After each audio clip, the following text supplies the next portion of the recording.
Bonjour à toi et bienvenue sur ma chaîne. Aujourd'hui, je vais te présenter deux personnes. L'un s'appelle Alan et l'autre s'appelle Ben. Alan est intelligent, travailleur, impulsif, critique, acharné, jaloux. Ben est jaloux, acharné, critique, impulsif, travailleur, intelligent. Alors, que penses-tu d'Alan et de Ben? Si tu es comme la majorité d'entre nous, tu auras une meilleure opinion d'Alan que de Ben. C'est ce que répondent 90% des gens à ce test. Pourtant, si tu observes bien, ces deux personnes ont exactement les mêmes traits de caractère.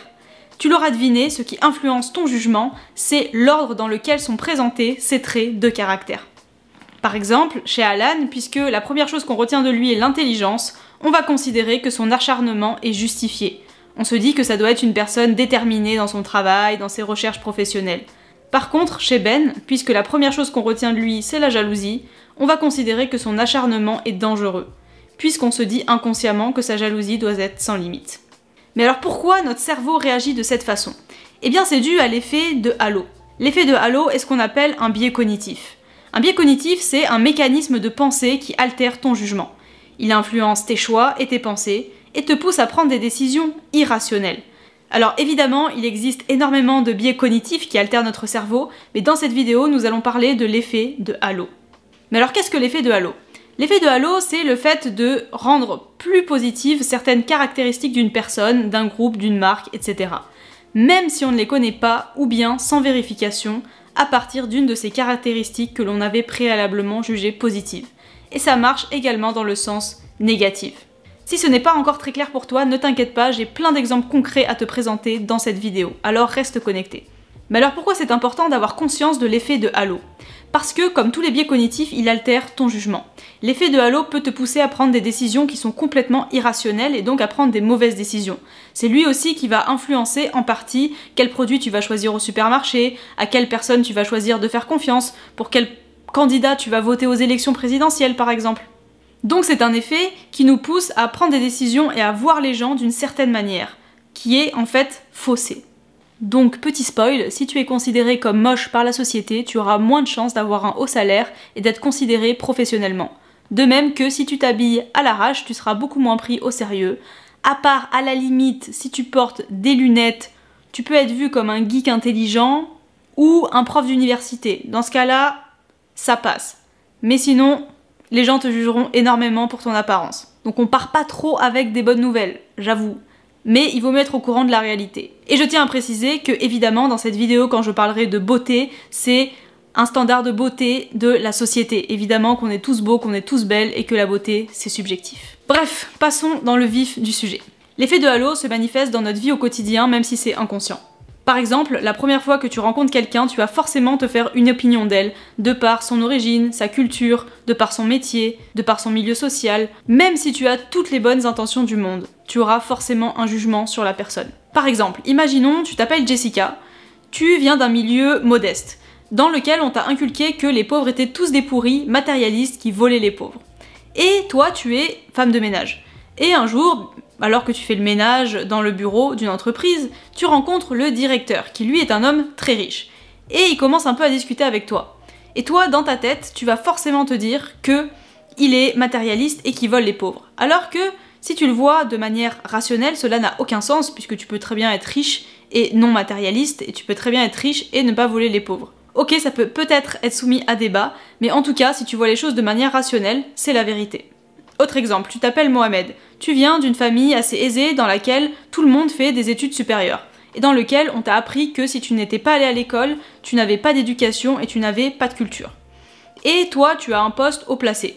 Un jour, tu es au travail et tu discutes pareil avec la femme de ménage de ton entreprise. Et tu ne vas pas vouloir oser aborder certains sujets avec la femme de ménage parce que tu vas automatiquement te dire qu'elle ne va pas comprendre, qu'elle ne va pas connaître, parce que si elle est femme de ménage, elle a forcément pas fait d'études, elle a forcément pas d'éducation et elle est forcément pas cultivée. Si on voit les choses de manière rationnelle, ça n'a aucun sens, puisque ce n'est pas parce qu'elle est femme de ménage qu'elle a moins de culture que toi. Alors oui, je sais, je te donne des exemples très clichés, mais c'est un peu volontaire.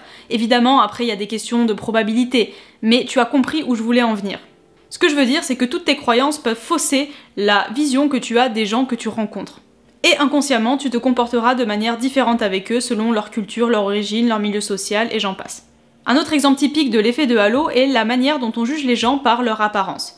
Il a été prouvé dans énormément d'études qu'une personne belle aura beaucoup plus de chances d'être embauchée et d'évoluer dans la vie professionnelle plus rapidement.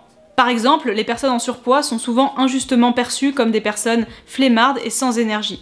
Les personnes avec des tatouages et des piercings sont souvent vues comme des personnes rebelles qui vont se révolter à la moindre injustice. Du moins en France. Alors qu'encore une fois, si tu regardes les choses de manière rationnelle, ça n'a absolument aucun rapport. L'effet de halo dans le monde professionnel. Voici Francis et voici Gérard.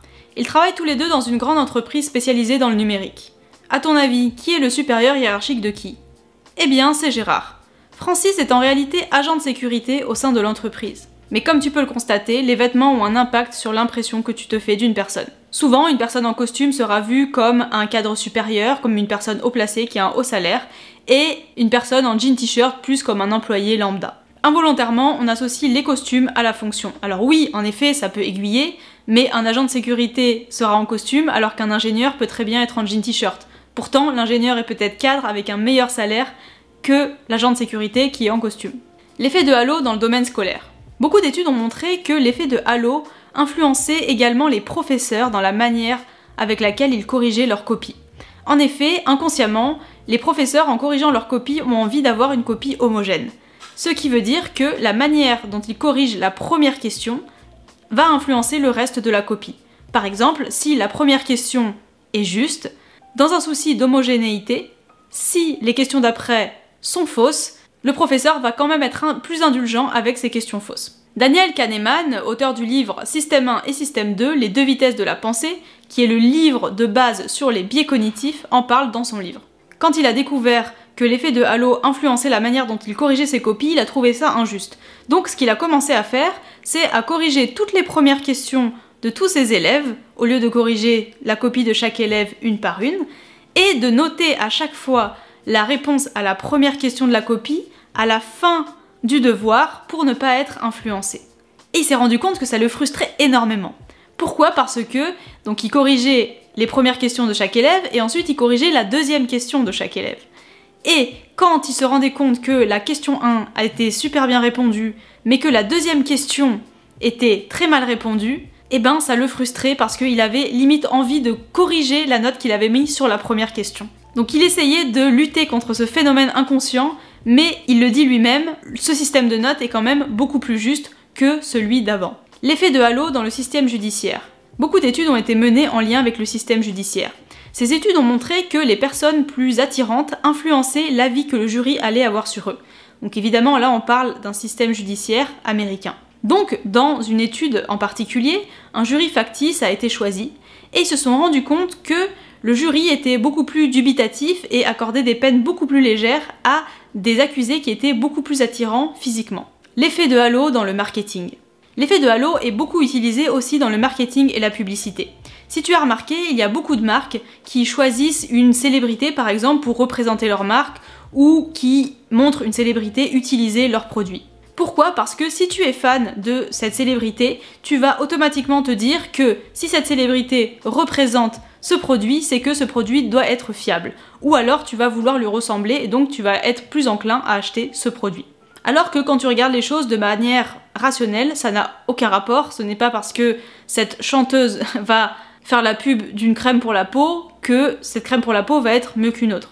Et c'est pareil, la première fois que tu te connectes sur le site d'une marque, sans t'en rendre compte, la première impression que tu auras du site influencera toute ta visite après sur le site.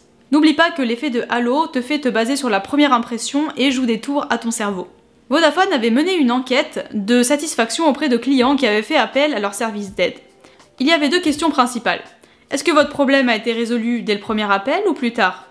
Et quel a été votre temps d'attente avant qu'un conseiller ne décroche? Résultat, parmi les clients pour qui le problème avait été résolu au premier appel, 58% estimaient que le délai d'attente avait été court.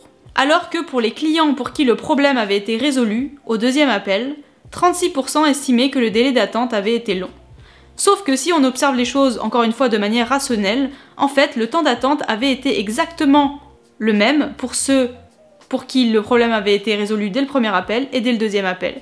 Mais comme ceux pour qui le problème avait été résolu dès le premier appel étaient très satisfaits du service, ils ont perçu le temps d'attente comme plus court que les autres.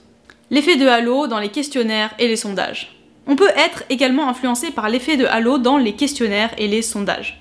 En effet, l'ordre des réponses va forcément influencer tes réponses aux questions. Par exemple, si tu réponds à un questionnaire en lien avec l'alimentation et qu'on te demande si pour toi c'est important, tu apportes de l'importance à manger des aliments de bonne qualité. Tu vas répondre oui. Si la question d'après c'est est-ce que tu manges des plats préparés quotidiennement, tu vas répondre non, même si ce n'est pas vrai. Pourquoi? Parce que ton cerveau va avoir envie d'un souci de cohérence, et après il y a peut-être aussi de la honte ou de la culpabilité, mais dans tous les cas, la première question aura influencé ta réponse dans les prochaines questions. C'est pour ça que dans les questionnaires et les sondages de qualité, ils essayent de vraiment mélanger complètement les questions, voire de reposer les mêmes questions au début et au milieu du questionnaire par exemple.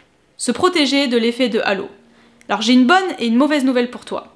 La mauvaise nouvelle, c'est que tu ne pourras jamais te débarrasser de l'effet de halo, parce que c'est un biais cognitif, c'est inhérent à nous les êtres humains. Par contre, la bonne nouvelle, c'est que tu peux essayer de le contrôler et de t'en protéger déjà en étant conscient de ce biais cognitif qui t'affecte.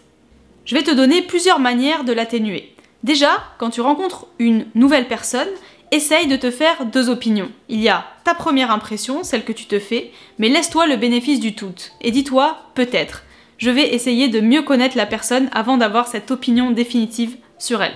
Aussi, quand tu rencontres une nouvelle personne, ne parle pas de tes défauts en premier. Parle d'abord de tes qualités et de tes compétences. Si tu parles de tes défauts en premier, si tu m'as écouté tout le long de la vidéo, tu comprendras que ce que tu diras en premier aura une forte influence sur comment va te voir la personne par la suite. Évidemment, tu pourras après mettre en avant tes défauts une fois que la personne te connaîtra et aura une bonne opinion de toi. Si c'est des personnes que tu connais déjà, sur qui tu as une opinion soit très positive ou soit très négative, essaye de réévaluer l'opinion que tu as d'elle. Donc ça peut être ton voisin, ça peut être ton collègue, et tu verras que la vérité ne colle pas forcément à ce que tu penses. Aussi, fais attention à qui tu fais confiance. Si tu as une super impression d'une personne que tu l'admires, tu vas avoir tendance à surestimer ses conseils. Par contre, une personne que tu vas voir de manière un peu plus négative, tu vas avoir tendance à sous-estimer ses conseils, alors que peut-être qu'elle peut aussi te donner des bons conseils.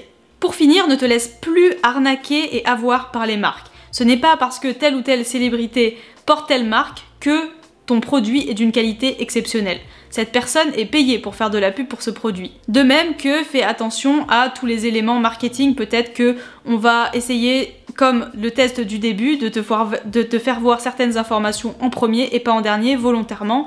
Essaye d'analyser un peu tout ça pour moins te faire avoir et penser de manière plus rationnelle. En résumé, l'effet de halo peut te permettre de prendre des meilleures décisions et d'avoir de meilleures relations avec les gens. Ça va de à qui tu veux faire confiance, pour qui tu veux voter, quelle décision tu prends dans telle ou telle situation, quel produit tu veux acheter. Bref, ton quotidien est rempli de l'effet de halo, donc essaye d'en être plus confiant. Regarde quand tu demandes aux gens pour quel candidat ils vont voter.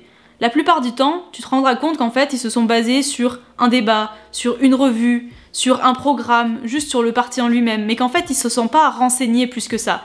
Mais ils se sont fait une opinion hyper rapide. Et ça, les politiques le savent très bien. On est doté de rationalité, et les informations arrivent de manière neutre à notre cerveau. Mais après, on a des biais cognitifs qui les déforment, et notre cerveau nous joue des tours. Le piège, c'est que parfois, on confond ces distorsions avec l'instinct, alors qu'en fait ce n'est pas de l'instinct, c'est juste des distorsions du cerveau, ça a été prouvé scientifiquement. Et nos informations sont évidemment influencées par nos croyances, nos valeurs, nos informations, etc. Donc même si on n'arrêtera jamais d'avoir des préjugés et des idées reçues sur les gens, au moins le fait d'en être conscient nous aide à avoir des avis et à prendre des décisions plus rationnelles et objectives. Et n'oublie pas, si tu veux changer, ne le fais pas demain, fais-le ici et fais-le maintenant.